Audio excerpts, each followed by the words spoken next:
Do you ever feel like this? You need to declutter. You want to declutter, but for some reason it just feels really hard for you to declutter, and maybe much harder for you than it is for other people. I feel like that, but I found out why. I'm a sentimental person. People who are not sentimental people find it easy to declutter. These are the people that can go blasting through their house and just get everything decluttered in a real hurry, or the people that even can go in and just throw everything away in a dumpster. Maybe they've inherited the items in their mother's home, and instead of going through and finding things that would be valuable to them, they just throw it all away because they just don't want to deal with it. And people who are sentimental just can't understand it. To them, that feels almost cruel. I found a book that's really helpful. The Sentimental Person's Guide to Decluttering by Claire Middleton. Notice that Claire says, the Sentimental Person's Guide, because sentimental people have different challenges when it comes to decluttering. And this is a challenge that hardly ever gets talked about. In fact, I don't know if I've heard anybody ever talk about it in this way. And so being a sentimental person can be a real obstacle to decluttering. We are not lazy. We are not indecisive. We just see meaning where other people may see mess or too much stuff, because they just don't understand.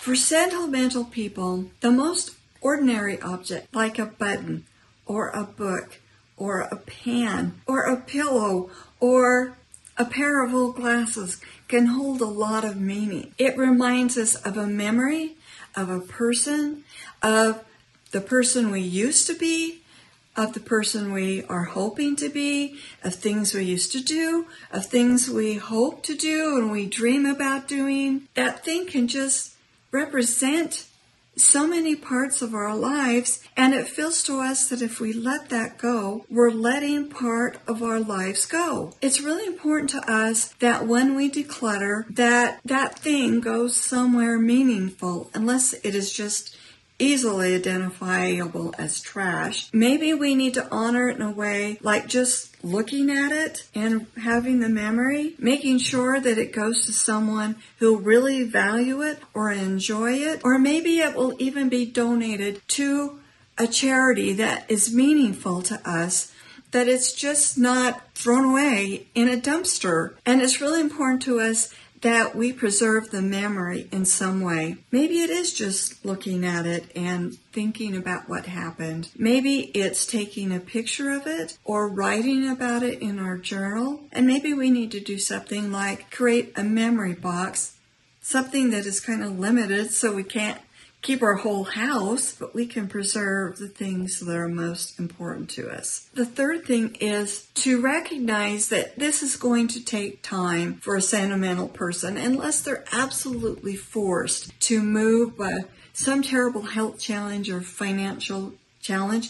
It will probably take some time, and it will probably happen in layers. Like you might go through one box or one drawer or one closet once, and you might take out some things, and then 6 months later swing around to it again, and then you've had some time to think about it and realize that you can give a little bit more. But that's okay. It's all right if it takes time. It doesn't have to happen in one great big blow. It doesn't mean that you've failed if you have to take some time. So how do you get started when you're sentimental? Well, Claire recommends that you kind of set the stage for a decluttering session. You put on some music. You get something nice to drink, like I always have a big glass of ice water. You grab a snack. You make sure that you have a flat surface where you can do the sorting, because you will be doing some sorting and some prioritizing of these items. And you keep your donation bags or your boxes close by, but as soon as they're full, you have a place where you can take them out of sight. Small things help keep your energy up and help you work through your emotions and help protect your emotions as you're working through the decluttering. Claire recommends 2 approaches. One is room by room, and it can work really great, but there's a danger to it in that if you don't get those items out of the room, out of the house, then they can eventually work their way back into the room. So you have to be careful about that. Another method is the big purge, where you do it all day long, or 2 days, or 3 days, and you just keep going and going and going till it's done. Some people can do that, and they enjoy doing that. Some people like me that have health challenges or other things going on just don't have the time to dedicate to it, and it can be too taxing emotionally, and we can get too worried about making big mistakes. Yeah, it just doesn't work out. I have one time when I did a big purge of a room. It was my office because my son needed to go in there. It went all day long, and it was really quite dramatic. And if I wouldn't have had that emergency, I couldn't have done it. I don't want to do that again. It's not my approach. I'm too sentimental. And I've had too many times where I've realized I gave away this and I gave away that, and I felt kind of bad about it. But that's because I went so fast that day. So I use a different method, which is 15 minutes a day. And those are not necessarily consecutive days because I don't know from day to day how I'm going to feel. But when I do it, I go at least 15 minutes. If I go longer, that's okay. But I do 15 minutes. And 15 minutes is a short enough time that I actually manage to get quite a bit done, but it's not too taxing on myself emotionally. And so it has worked out really, really well for me. Claire says that when you feel emotionally stuck or overwhelmed, try to visualize what the room could look like, step away and take a break. Remind yourself of the purpose of that space. If you have a helper, you might want to consider if that helper is making things worse. Maybe they are the one that is bringing out too many memories and it's slowing down. Or maybe they're pushing you too fast and it's making it too hard to make the decisions that you need to make. And always remember this: stop before you get exhausted. Whether it's physically or emotionally, stop before you get exhausted, because if you don't, it will be much harder for you to start again. But let's talk about the keep pile, because that keep pile can be really ferocious and hard to deal with. Claire said something about that really stood out to me. There's nothing wrong with keeping a few sentimental items. The problem is that some of us are so sentimental that almost everything can be sentimental to us. And that's really the heart of it. We're not trying to hang on to junk. We're trying to hang on to meaning. But if everything is special, then nothing could really stand out as being really special. So what do you do to get through this keep file? Claire recommends grouping your keep items by these categories: childhood memorabilia, things from your kids, items from loved ones who have passed away, craft supplies, clothing from a different season of life, and items from old dreams or hobbies. Then you're going to prioritize them, and you do this by spreading them out and ranking them from the least favorite to the most favorite. And this is going to feel kind of odd at first, but it does help you see what you're doing when you are ranking them. Instead of it being a tall pile where you're going like this, get away, you're ranking them. You will start to see which things actually bring you joy, which things you actually want to do, instead of the things you've just been kind of hanging on to and really aren't as important to you as you might have thought they were. Claire says to ask yourself, what would I keep if my house is going to burn down? What would I grab first? Claire says of your most important things, just don't pack them away. Find a way to use them or to display them. Honor them in that way. Don't let them just go back in a closet or in a drawer or in an old trunk where they get musty and worn out and smelly, and then they end up not being in the condition that anyone can use them. And then limit the number that you have. So have a container, a small box, a drawer, a shelf. Well, you'll keep that type of thing, that category of things. Or you could even make a rule for yourself. I'm going to keep my top 3 items. Whatever it is, come up with some way to kind of corral them. What if you just can't let go? You try to declutter, but you just can't do it. Claire says it's because you're probably just not ready yet. You might have to wait until your desire for more space becomes greater than your desire to keep all of your sentimental items. So if you're not ready, give yourself permission to wait. But remember, you don't have to get rid of everything.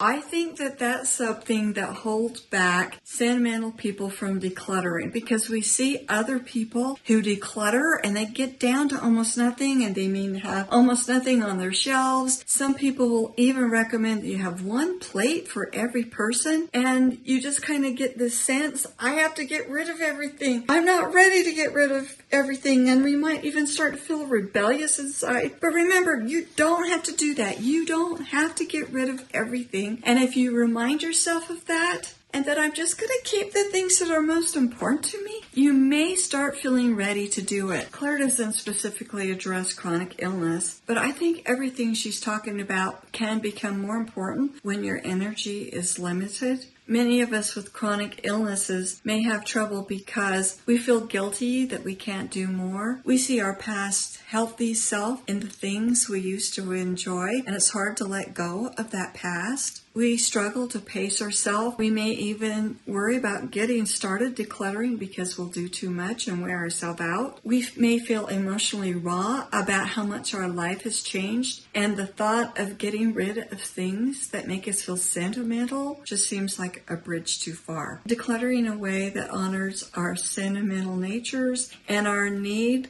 for taking care of ourselves can make decluttering possible for us, because we can remember, we don't have to toss it all, we don't have to move too fast, and we don't have to keep up with people who don't understand our challenges. We just need to do it the best way we can and honor our body and honor our heart, and it will turn out okay in the end. Now that we've talked about Claire's method, I want to apply it, not just talk about it. So we're going to go through one of my hardest categories, and a category that I have really been putting off, my craft supplies. We're going to work on decluttering some of these craft supplies, which have been hard for me. It's been hard for me because I have held on to a lot of them because they remind me of who I was before I got fibromyalgia.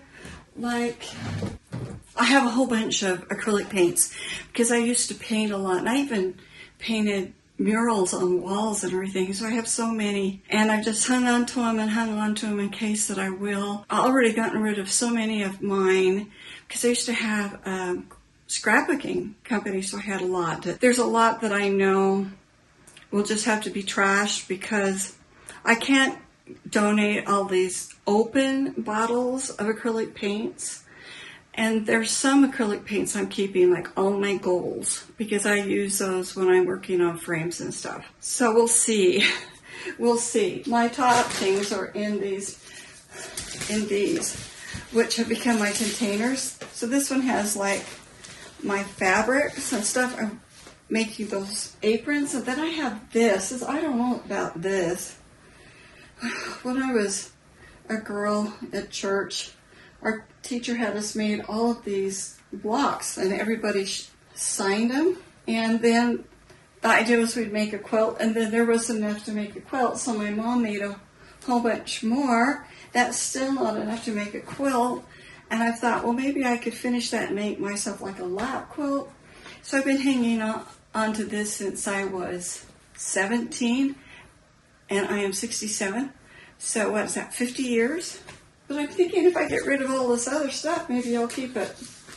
So anyway, I've got that, and this one has all of my kits that I've recently bought. Embroidery kits and crochet. I just barely bought those, so I'm going to keep those. And this has all my embroidery stuff. I've got some kits in here. I have another thing that has all my floss. That my granddaughter is into embroidery, so even if I don't do it, she's enjoying it. So I'm keeping those. It's this stuff I'm not certain about. I have a garbage bag and a donate bag, and I'm going to have a lot of garbage bags, I think. You wouldn't think this would be so hard, but I've literally held on to these for decades. Gosh, this is my oil painting stuff from when I was like 18.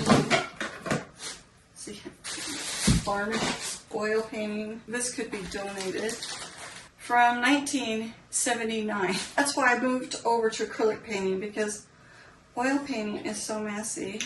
You saw me in earlier videos go through some of my boxes that have memorabilia. So I'm ending up with a lot of empty boxes, and I'm going to bring those down, and when my husband comes home from work, put them in the back of the truck so he can take them to the thrift store because my car is not big enough.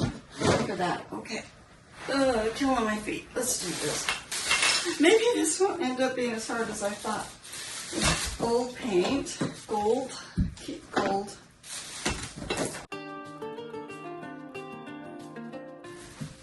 Just reading through Claire's book has been really helpful to me. It made me feel like I'm not such a weirdo.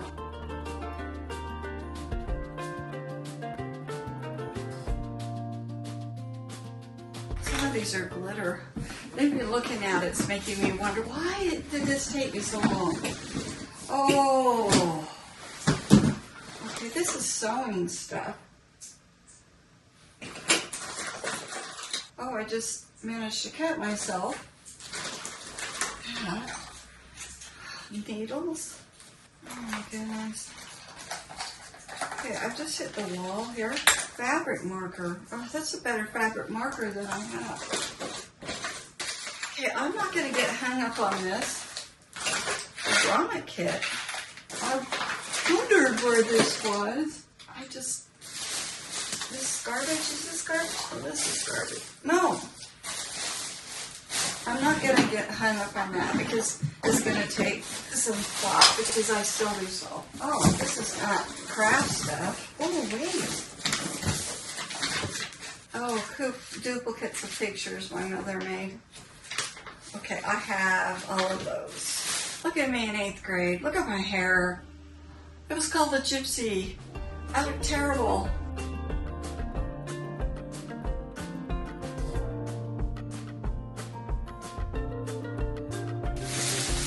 These are all negatives pretty much. This is so old. Oh my gosh. The new bottles. I have no idea if it's any good. It's all of this medium. I don't even know. And here goes my art career. Hard molding paste. If I was ranking this, it would be down the bottom. This is sad. I keep telling myself, if I want to paint some project again, I can buy the paint for it instead of keeping it around. I have painted a couple of projects in all of those years, and I didn't use hardly any colors. One of those projects we brought brand new paint instead of looking to see if I had some. This represents my past. I painted clear up through later in the 2000s. Ooh, that's heavy. Oh no. Look at this. This represents my life really changing. My life, I'm not able to do what I used to could do. These are attached to time when I was healthy and strong and energetic. Here's how it turned out. I have that pile of bags, which is garbage, the empty boxes. These are some photos and things I found that need to go elsewhere. And here are the crafts that I'm going to use and keep. And that's all I've got left after all of that great big hullabaloo. It feels really good to have that done. Here is a video that YouTube feels that you'll enjoy, and I do too. And I hope I see you again. Bye.